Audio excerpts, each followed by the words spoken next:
Mayagid nga agawon kinyo tanan at sa tanan nga mga listeners, viewers inyong tagsa-tagsa nga programa. Sa kahapon nga adlaw sa Domingo, September 28, 2025, nakabaton kami itawag nga may impormasyon nga may commotion nga nagakatabo sa Barangay Daha Sur, Banga Aklan. Kung sa Singani may stabbing incident. So insegida aton nga mga kapulisan nagrespondi sa katong area at anda na abutan ro biktima nga sa may karsada at may mga visible doon ng mga stab wounds sa mga lawas at sa mga liog at kinaobserbaran nga na lifeless na do victim dahil sa anang tama sa liog. Dahil maobserbaran nga fatal do anang tama.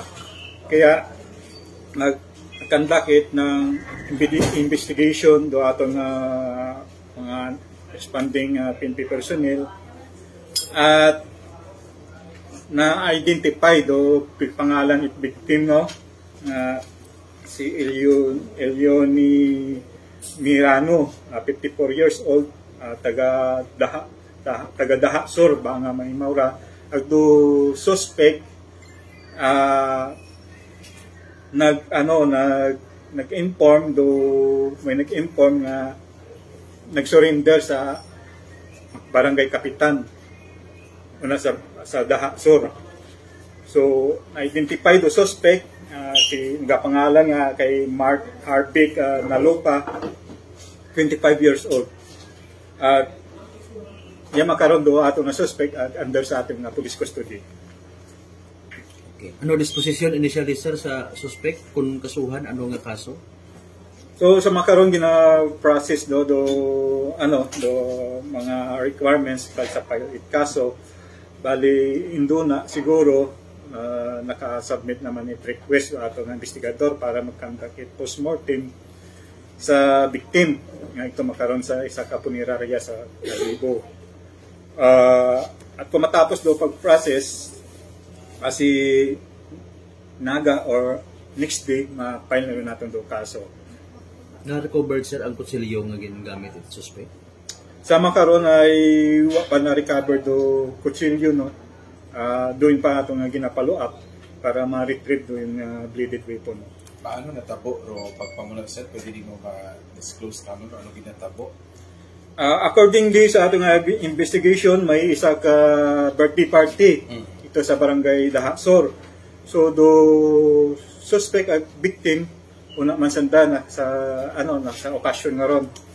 At manami matado may natabo nga commotion o inaway sa birthday party, but may allegedly nga natapos do occasion do birthday party nagpauli una do suspect at pagkatapos managbuhay napauli man do victim at di kato dahil na natabo nga nagkita sa karsada at nagkatabo do stabbing incident. What natabo nga argumento or away during sa birthday party or base kung may mga iba karon nga angle sir like mga dating away? Sa pagpangutana ito sa Tagbalay may birthday party, wala man sa may natabo nga inaway sa tunga it victim suspect. So atong ginatanaw kasi may mga old grudges andara. So, doon pa ito nga ginapalo up sa atong investigation.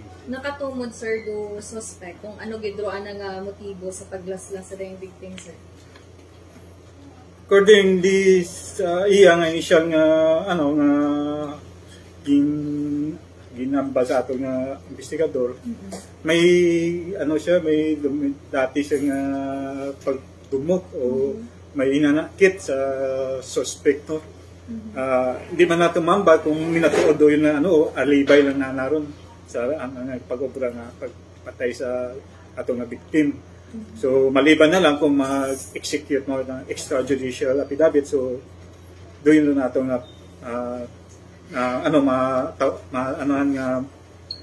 atong nga position nga kung ano yun do iya nga reason naman na naobra na do yung pagpamuno o pagpatay sa victim. Pero may preview, sir, na kaso abi nga ginaka-involbahan is victim ang suspect prior sa ring incident, sir. Sa ano, iya sa record sa atong blatter, negative man. Basta sa barangay may inasanda nga ano, basta do yun naman ba suspect nga may lain mabuot sa ano sa victim. Ano sir, do possible nga magiging action taken pagid kara deeply it mga MPS may mga nagagawa nga istoryabi nga may dumot-dumot between the family ag kung minatuod rayon sir no may kwan kita may possible nga plano para nga ma-preempt sir. So atong ano may atong mga intervention no, regarding sa crime prevention activity atong police station no, sa Banga no. May atong mga PCR naga continuous do pag ano no pag distribute yung mga leaflets regarding sa mga ano no, para maiwasan do yung mga ano katabo ng mga krimen at do yung gani nga dahilan dahil sa ano no na intoxication dahil sa inom gani kaya ginapanumdum natin sa ating mga pumuluyo na kung mag-inom ay ano no na moderately no hindi natin ibutang sa ulo kundi sa tiyan. Masarangan kaya para hindi ron magtuga pa problema at krimen kung masubrahan kita ininom. Dahil may mga tao nga naga iba do ugali kung under the influence of liquor o spirit it nang makakahilong ilim nun. Sa part it, suspect natin, sir, aside sa raya nga natabo para kahapon, may mga other case pa, ano, just like parehas kara or iban yung mga kaso abi man sir, both sa biktima or background kara lang that, both ang suspect. As a victim, may mga previous yung record yan na respondihan man natin kapulisan, no? Pero ang complete nga information hindi ko pa mahambal makaroon ito sa atong nga blatter.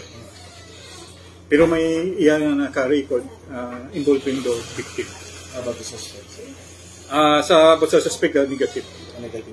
Sir, man ko kamatuod nga ro hambag abi ko na ng suspect may ginbayo ko no ro victim nga nga kasin suspect. That's why nga imaw ro parang nag-center baga sir nga binuligan na nato anang kampon sir. Based sa investigation ta ano ro nagagawa sir? Sa makaroon di pa natin doon ma-establish na doon yung allegation nga ano pa kita gagather pa kita ng ng dugang testigo para makasugid kito kompleto nga detalye information kung ano gid do sakto nga natabo sa pagitan ni suspect at victim kung dahil lang andang ginasugid nga after sa pagkahalin it's victim sa birthday party nag-create imat alarm scandal sa guwa di ka todo natabo na base inagtunan ni mga suspect at nagkaroon sa diet ng inaway ang nagtuga dahil ng pagpamuno. Pero may nakakita akto kita sir abi man sa lugar no nga natabuan itraya ka nga pagpamuno. Sa makaroon ay doon natin ginapalo up no hindi pa natin sa kahanginan dahil ongoing pa to investigation. Doon datong kita ng dugang ng testigo. Sa part pamilya sir maga-desidido maga-file sila sa kaso or may mga may mga istorya pa in between sa suspect sa makaroon kung wala kami sa nabaton nga affidavit of non-interest din sa part ng pamilya so ongoing continuous the processing it file it kaso. Ano ro possible case na kana sir? Maybe murder. May ilaygay kita sir possibly sa both parties pamilya ay naka-receive mo nabi kita information sa possible nga bagagusan. Doon na ginapaintindi natin sa sa side ng pamilya at victim Batyaga man nato masakit man kanda nadulaan sa nga mahal sa kabuhi. So hindi ron nato pagdugangan in another nga problema no. Ibutang naton sa hustisya do natabo ay do bangapin willing nga magbulig at maipursu do kaso mapahil do kaso sa korte para matawaan hustisya do sa victim. suspect sir, which is na istorya ng siguro ninyo na investigaran, ano gid kuno istorya kuno, ano gid rason karon na manitawbra na gid raya nga rasa? Ang mabuo naton sa suspect sir, kung hindi siya sworn statement, so consider natin nga heresy no. Gahulat kita kung mag-execute yung mga extrajudicial confession kung do yun ay ginaako na at ano do natabo na duly nga signature with counsel. Pero initially, sir, may pag-ako din man sa party suspect, sir. Nag-ako imaw. Sa makaroon, di ko pa mahambal kung no, pero basta ang nag-voluntary surrender imo kay kapitan. So wala ko pa imo na istorya do suspect. Sige sir, thank you so much. Okay. So 107.7 Energy FM Kalibo.